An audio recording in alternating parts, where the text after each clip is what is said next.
sporting shooters and the great work they're also doing on private land. Thank you. Thanks, Jenny. And start thanking Tony and Lynn for having us up here. It's really lovely to be back up in this bit of the world after a couple of years when we haven't been allowed to go anywhere, so thanks for the invitation. I'm Barry Howlett, I'm the Communications Manager with SSAA Vic, and for about 9 years before that I was Executive Officer with the Australian Deer Association. The SSAA was established in 1948. We're a non-for-profit with about 210,000 members nationally, and about 42,000 of them here in Victoria. 14 shooting ranges, 4 hunting clubs. We cover pretty well every shooting discipline, age, very generalist shooting organisation.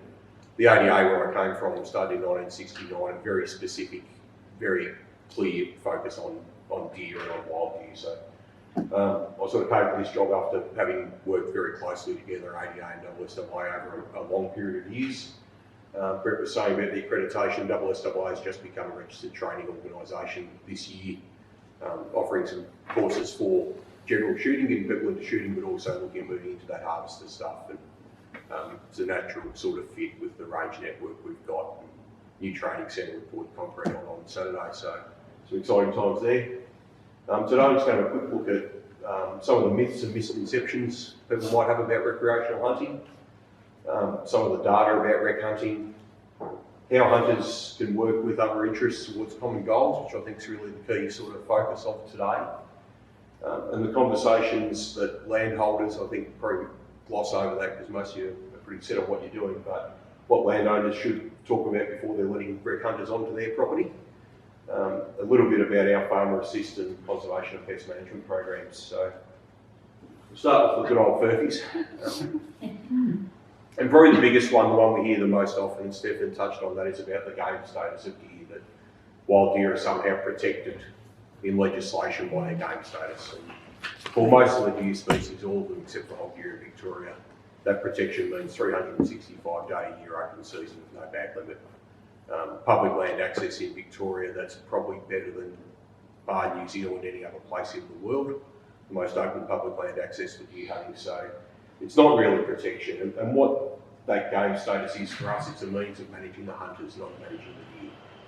It enables licensing, it enables training of hunters, it enables data collection back from the hunters, and the orderly conduct and enforcement of hunting on public land, including our national parks. It poses no practical impediment to the management of wild deer, but if we were to remove it, the advice we've had from people who would know is that it would actually pose a very great risk to the access for 52,000 licensed deer hunters. So that's why we're very, very keen that we don't lose that game status of deer, because we've got everything to lose, and we don't believe that deer management has anything to gain. As Steph said, there are a couple of bureaucratic encumbrances where DOG needs to seek permission from itself to do things, and that's Stefan's job to make sure that they all disappear very, very quickly. So the harvest numbers are interesting. That's 2019, which is the last non-COVID year that we've got records for, and you can see them really spiking up. And the increase in deer hunter numbers and deer harvests, there's been a real correlation with the increase in deer. Although in that 2019 year there was a significant spike, there was a great increase in the number of deer harvested per hunter per day. For the first time we've sort of seen that in a long, long time of those figures being reported. So the high end figure of that, the confidence interval, is about 213,000 wild deer a year. The thing with that is I cringe when I do a radio interview or something and get asked how many deer there are in Victoria, because it just doesn't matter. What really matters is how many deer there are where they're impacting on a farmer or on a particular environmental asset, and what the relationship between that deer density and that impact is. 1 million deer in Victoria, there'll be pockets of deer where their impact is completely benign or very, very close to benign. And you might have an area where, I think Steph said earlier about the cost of control, you might have an area where there's a dozen deer and it's worth spending an awful lot of money to control those dozen deer because their impact's really serious. They could be putting a plant species on the brink of extinction, or they could be a population that's somewhere that there's never been a population before, and tackling them now is going to save an awful lot of trouble further down the road. So what really matters is where those deer are and what their impact is at a very local level and how that density relates, not that headline number. So if people say there's 1 million deer, it could be 10 million, don't care.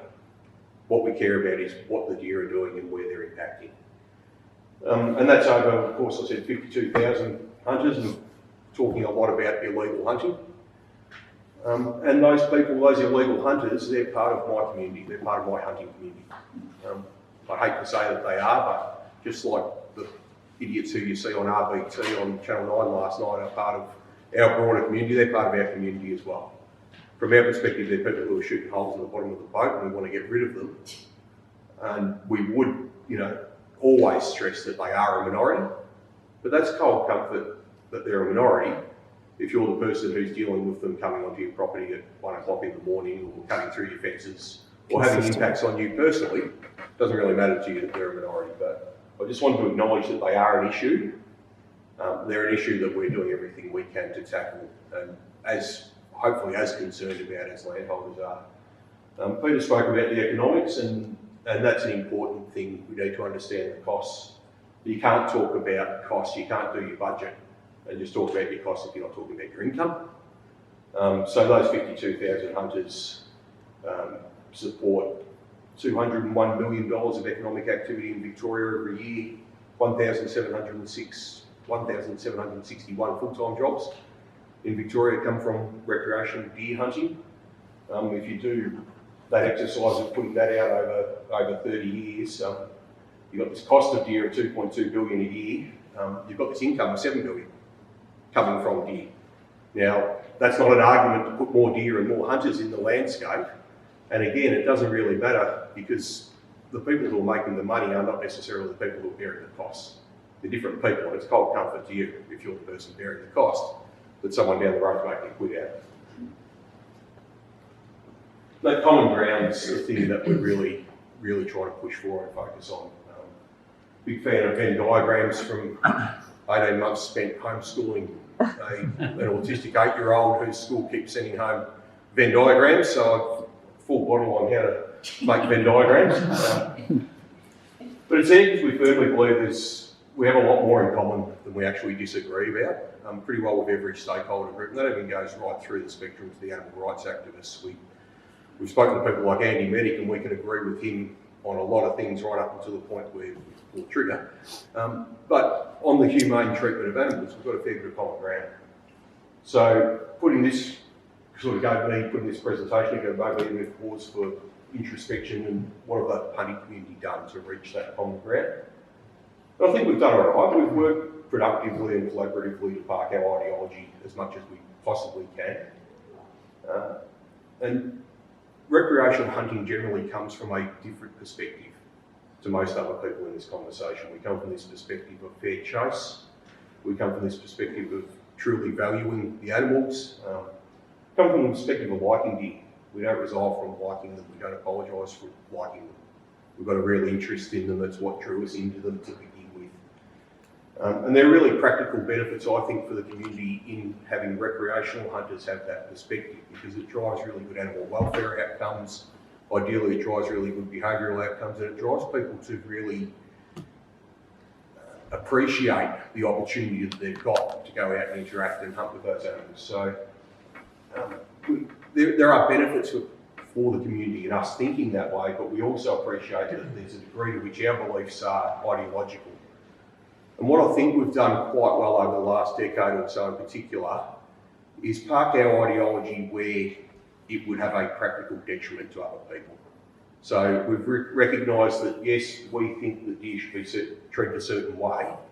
We're not going to let us believing that stand in the way of other people managing deer how they need to manage deer. So we've done stuff like working with government to remove the closed season on fallow and red deer. We've worked with government and the farming community on that unprotection order of deer on private property. We've worked with and supported the legislation and legalisation of the commercial harvest of deer. And we've lobbied for an increase in the GMA's enforcement function. So if we've seen a change that's got a practical benefit for people, we haven't stood in its way. We've really tried to get on board, and we've got a fair bit of flack within our own community for that. Change is hard, and hunting, rec hunting particularly, coming from a small deer population, a small group of hunters, about 8,000 in 1996, with this very clear fair chase focus, only shoot one deer a weekend, leave the hinds, let them breed, all of that. And that's what organisations like SSAA and ADA and that was the common wisdom at the time in the mid-90s. To turn that around, we're turning the Titanic around. But I'm fairly proud of the leadership role that our hunting organisations have taken in leading that conversation in what I think is the right direction. At the moment, casting forward, I probably want to contrast that with what we're seeing with this sacred horse approach in the high country at the moment. And I'm pretty proud that the hunting community hasn't taken that approach, that our interests should trump environmental outcomes or should trump the science. We've always tried to work on what's the evidence tell us, and if the evidence doesn't suit us, we're going to have to find a way to live with that and go along. Casting forward, we're working with the government again on an overhaul of the training and accreditation of game hunters. So going from that 8,096 to 52,000 today, it's a huge increase. And what we're seeing at SSAA is a large number of people coming into shooting, and a lot of them coming into deer hunting is driving the growth. That's what Victoria Police told us the other day, with no practical understanding of how to use firearms. We run a practical firearm training program and it is oversubscribed, which is constantly booked out. And people who come into hunting and shooting with no practical understanding. So we're moving into working with government to actually make some form of training for hunters compulsory, so that the community can have a bit of confidence that people who are coming out and hunting all that public land and hunting on their land actually know what they're doing and they're going to be safe. So for landholders, we offer ADA, SSAA, Field and Game all carry that $20 million public liability insurance. The main point I'd make with landholders is if people are asking for permission to access your place, you're doing them a favour, they're not doing you a favour. Be very, very clear with them about what you want to be done, what you want to be taken, where you want people to go, and always remember, don't ever let anyone come knock on your door tell you that they're doing you a favour, coming onto your place and hunting deer. SSAA offers a Pharma Assist program, which is a brokerage. So we put up jobs, basically a farmer will come to us and we work as a bit of a middleman.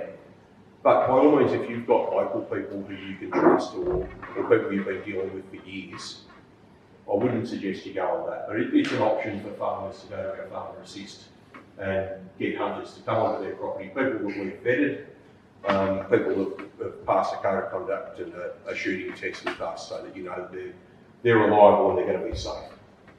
The other thing that Elaine touched on is our CPM program. ADA has a DMP, a deer management program, that does the same sort of thing. So that's a mechanism for our volunteers to work with organisations like Parks Victoria, but also large landholders. So years ago we did some stuff with HVP in King Lake. So it's more a mechanism for that larger commercial style control and to bring the skills of recreational hunters to bear in that. They require a lot of administrative support, and as Steph noted earlier, the ADA one's been supported under the deer control strategy, and the SSAA one gets some funding direct from Parks Victoria, so it's really important to acknowledge that.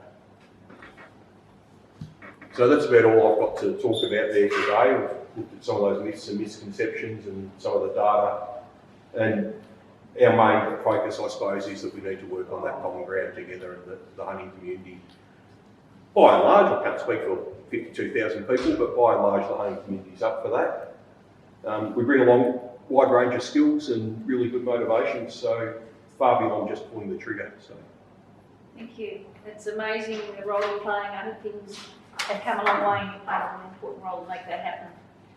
In quick, they need to be supporting shooters. The insurance trust is really important to know that if a disaster happens, they're covered. And also that they're involved with a professional organisation. It makes landholders, if they haven't had shooters on before, more comfortable about it. So that part should be mandatory, is everyone should be a member of an organisation for that point. Exactly. For that fact. So we're communicating that, and it's interesting, you hear from landholders this fear of shooters, and we hang on to the bad stories. We hear, it might have been 10 years ago that some idiot did something, but we remember that, and there's a lot of fear.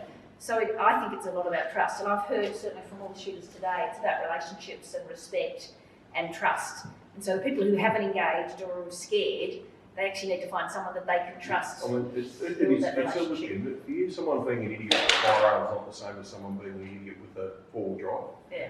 Once you pull the trigger, you can't take it back. Yeah. So it's a very legitimate fear. Yeah, absolutely. Fantastic. Well, thank you and well done for the work you're doing.